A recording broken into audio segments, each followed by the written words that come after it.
My name is Neil Ramcharan and I've been living with glaucoma all my life. This is a look through my eyes.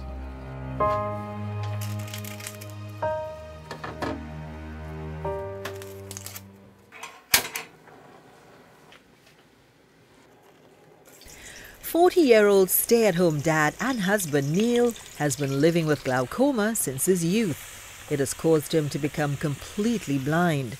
But that has not stopped him from doing something that he loves, taking care of his family. I really like the joy that is here in their voice when, I do things for them. To see them happy, to hear that they're happy. When I was growing up, my family really never did anything special for me in terms of putting things or labeling stuff and things for me. I come from a very big family, so it was easier for me to learn what are wrong me than for them to put special things in place for me. It was easier for me to learn around them than them to learn around me, because living with sighted people, they tend to like move stuff and don't put it back, So it was easier for me to just learn what was around me. So nothing special was done really for me. And I think that was a good thing though, because I could adapt in any surrounding that I'm in. I learn all my stuff by touch, these different types of bottle. I mostly take care of the home. I do everything at home. I see what my daughter as well, she's home, she's doing online classes. Yeah, so that's my main role, taking care of the home, doing everything at home. In the early days when I lost my sight, it was very, very difficult to travel as a blind person. So I chose to stay home. In those days, I didn't know that I was going to have a family and daughters yet, but the plan was always to have a family and have a child and that kind of thing. Well, right now I'm going to curry some chicken. I had the chicken already seasoned up, and now we're going to organize and what we just call chunky the chicken. So I'm going to throw in some onions and garlic here, right?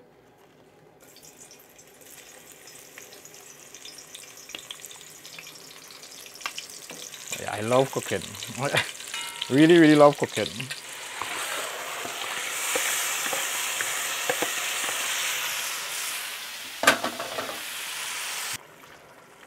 And we'll check it back in a little while.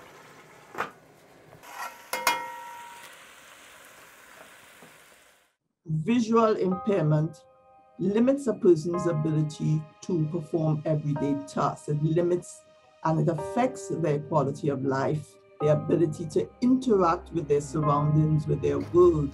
Blindness, which is the most severe form of visual impairment, it reduces a person's ability to perform daily tasks.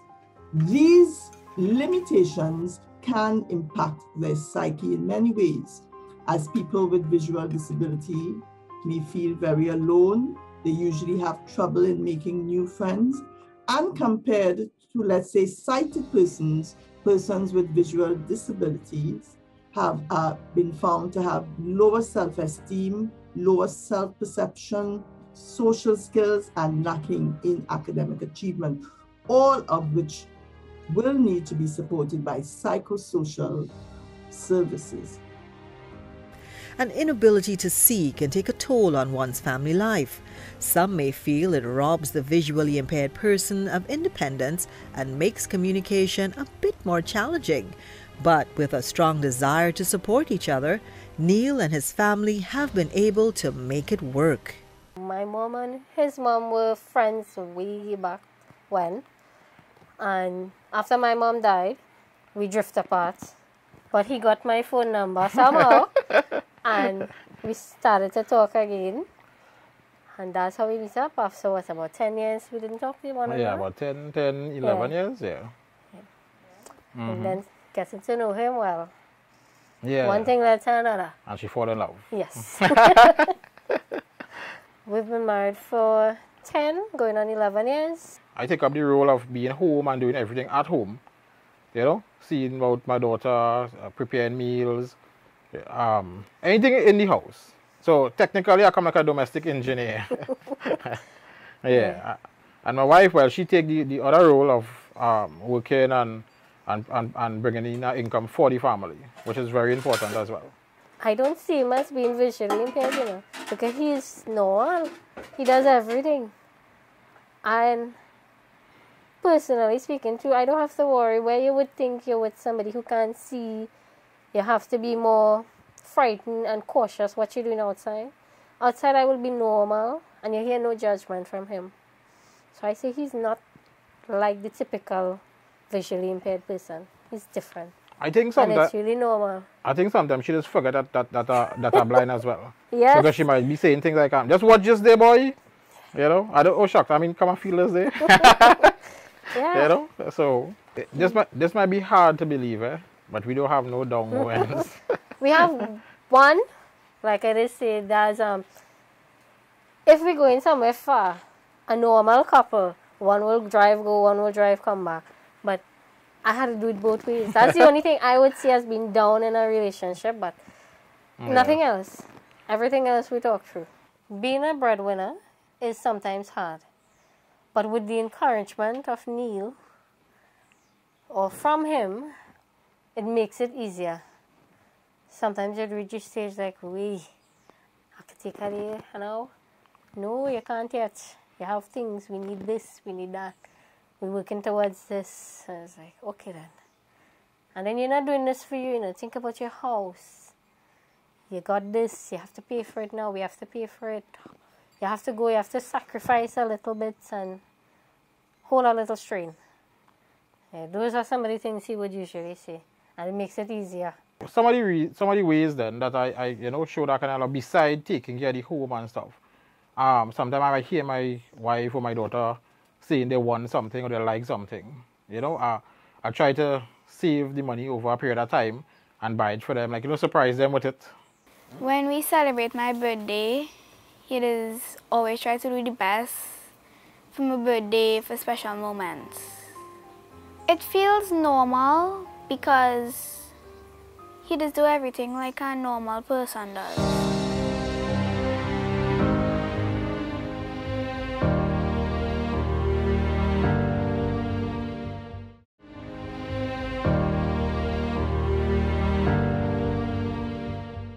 For Neil, who's never seen his wife before, but says she's the most beautiful person in the world, and he loves the sound of her voice, seeing in the regular way is a distant memory, but that does not stop him from dreaming. Actually, I don't see anything with my eyes, but with my mind, I see a bright future for me and my family. There are a minority of kids that develop glaucoma before the age of 1 or 2, and that can be very tricky. You know, it's a very severe glaucoma. There weren't a lot of really very good, definitive, easy, cheap treatments for them. Eye drops usually fail. So like I said, it's a lot more severe. They tend towards surgery, and with the surgical techniques, we're getting on top of it now. But certainly 20 years ago was a major issue for anybody with congenital glaucoma. You know, in my training in Ireland, I would have found very few people really developing glaucoma before the age of 45. Yet working in Trinidad, I have never ceases to amaze me how aggressive the disease is here. I am seeing people in their mid-20s, early 30s, completely blind from glaucoma. So this is unusual. You know, it's unusual. I think anybody who's had training outside of our population base, they would be amazed, I think, if we told them the severity of the glaucoma here. I know that a colleague of mine was talking about his experiences in Tobago, and he's saying he's seeing 16-year-olds going blind. So we are, you know, kept on our toes here in Trinidad for detecting glaucoma and treating it. If we catch glaucoma early, we'll actually find that no one will progress to blindness or visual impairment. And we're getting so good at picking up glaucoma, the scans, the testing. We have scans that give you 100 times more information than an MRI scan can, and we pick this up very, very early, and patients are doing amazingly well. So, you know, 2021 is looking bright for people with glaucoma as long as they are testing regularly. Originally, we used to live in Sugar Warners, right? And is there that my family realized that I had an eye problem. That was the age of 5. And when we went to the doctor to check it out, the doctor discovered that I already had lost vision in one eye already. One of my aunts, she suggested to my parents that I should check, or they should check the School for Blind Children in Santa Cruz. Well, that worked out really good. I started to go to the school at the age of 11. I went there for 2 years before I lost my sight completely. At the age of 13 is when I lost my sight completely. The day that I lost my sight is, I remember, the last thing I remember seeing is my dad and I went by the shop. And normally, the normal thing is he'll stop and I will come out and buy the soft drink or whatever it is for him and come back. And I remember going to the shop, seeing, and coming back out not seeing. And that was it. And my dad, he realized something was wrong because he realized I was walking different from, I was delaying then. So he came out and assisted me. And at that point is when we realized I lost my sight. Because of the family support that I had, and because they treated me normal, I didn't really, didn't feel no loss or no low self-esteem. The only time my blindness interfered with me mentally is when I started to see my other cousins who was the same age around me getting their license. They're going to pick up their little girlfriend or their boyfriend and go out for, KFC or check a drive by the beach. That was the only time it bothered me for a little while. But the kind of person I was and the support that I had from my family, it didn't really bother me for long because my parents keep telling me, well, don't worry, something will work out, there must be a reason for you losing your vision and thing, and we just not seen it as yet. And well, a couple of years after, well, we saw the reason, and this is where we are at this point. One thing's for certain, having a supportive family life has been the driving force behind Neil's success. My dad, he was into construction, right? And from a young age, he always say he's not going to pamper me. He's going to treat me equally, like everybody, like all the other sisters and brothers in the house. So if he doing any kind of work, he used to let me be around him. He'd give me a hammer, tell me nail that nail. He said, you're going to cut something with a saw, you tell me saw it, He will start it and I will finish it. So he never pampered me and kept me home and said, well, okay, this is my blind son. Let me just make sure he gets 3 square meals and sit down whole day and listen to the radio. Or, he gave me a fair chance. And I think that is what made me the person that I am today. I think that is the thing that matters, the confidence he had in me to do things. He built this one on this side to put the plates, the cups, everything. We did this one together. Coping mechanisms come in the forms of either negatively coping with the disability or positively coping with the disability. Negative coping skills would include maladaptive behaviors, isolation, socially withdrawing from family members, being very moody, being very frustrated, acting in some instances very aggressively. Positive coping mechanisms, however, can come into place here. And remember that coping with a visual disability is an ongoing process. It's an understanding of the disability and managing the disability. So it's not an overnight solution or expecting that the person would cope immediately with what is happening with them.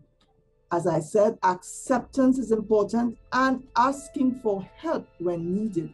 Many persons do not want to ask for help because they feel very ashamed, very embarrassed. They feel as if they are imposing on another person. So family support is crucial, the social support of persons who can assist, and also rehabilitation. When he calls babe or Cindy, I would go.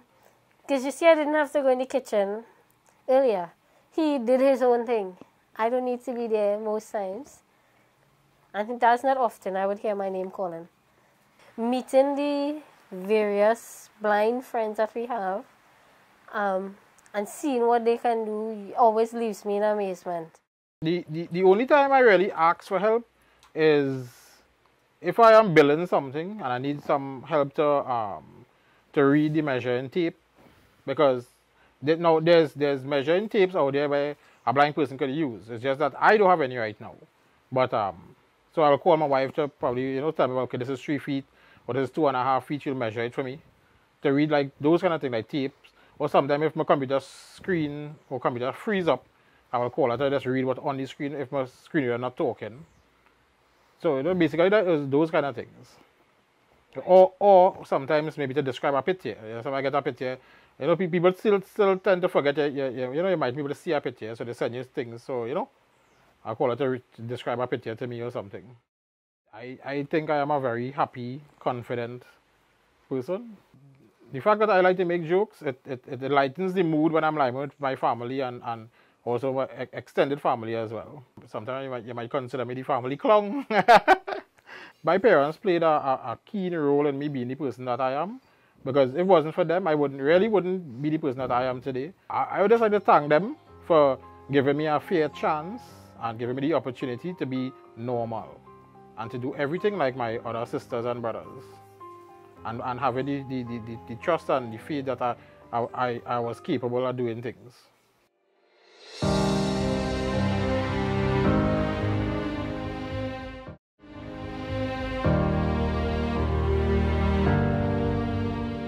So what I'm going to do now is put on some music on the music system here. Well, by seeing all the equipment, you can know I really love music. So if you're wondering how I just find my songs, obviously I can't see the screen, right? So I have something on my computer called JAWS, Job Access with Speech. That program does read out everything on the screen. So anything on the screen, that program does read it out. So now I'm going to play my favorite Celine Dion, which is Water from the Moon.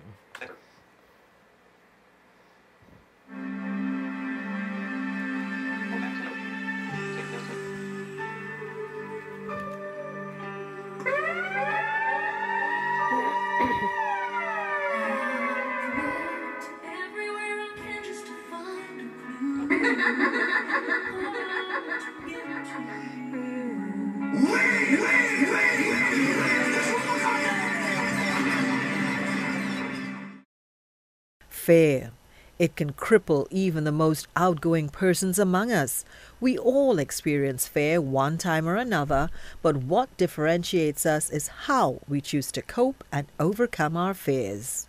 My biggest fear when I lost my sight was if I do have a family, I didn't want my daughter or my child then to be blind. I wanted that my child to be able to see the world, and you know. There are two main areas of concern, of fears for persons with visual impairments, and I will talk about two of them. The first is the emotional fear that they are being discriminated against, the emotional fear of possibly their parent or their caregiver dying, their partner, their spouse dying before them, and the fear of being left alone. So you can imagine if that person has not adjusted to circumstances, that could be a great emotional fear. Physically, a fear that many of them may have is, as they go about their daily activities, losing their cane, losing that physical support that they may have depended on. So in all of the instances, it's very important, again, to have that social network to increase their self-esteem, increase their self-confidence, and build on their social skills, build on their independent skills, so that if anything happens, they know that they can be resilient, that they can carry on. I think in households, the most important thing also is to decrease feelings of shame, embarrassment, and guilt. Visual impairment is a disability. It is not an inability to do things. I have never seen myself as a burden to no one. People should know that when you see a blind person or a person with who have vision, who is visually impaired, know that it's only the side that go on. They can hear and they can talk, because people have this habit automatically thinking, because you cannot see, you cannot respond. So they tend to ask other people questions about you when you can answer for yourself. So I know I want people to know that we can communicate. So talk to us when you see us around and stuff. My wish will be for people to see a person who is blind ability before the disability. Simple. The YouTube channel that I set up was basically for awareness. I wanted people to see that blind people can do things normal. So that's why I have different videos on it. I have cooking videos. I have some videos where I was planting some stuff.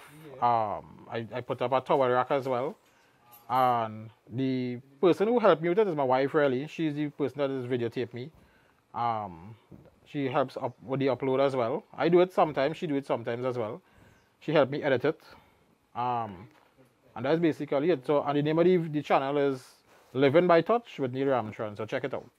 Before I lost my sight, no, I never thought that I would totally be blind. Well, from a very young age, I wanted just what I have now, a family, my own home, and God has blessed me with that. So I am very happy. Well, meeting Cindy and we getting married and thing, it was all positive from that point upwards. You know, she gave me encouragement. You know, the little support that she gave to me, it helps me to, you know, to better myself. And giving me a daughter, I think that was the best thing. Yeah, he forgot me. Yeah. I think the quality of my life is pretty okay. I think I am very comfortable and happy. I think my blindness helped me to be a stronger person, a more dedicated person, and also a more caring person.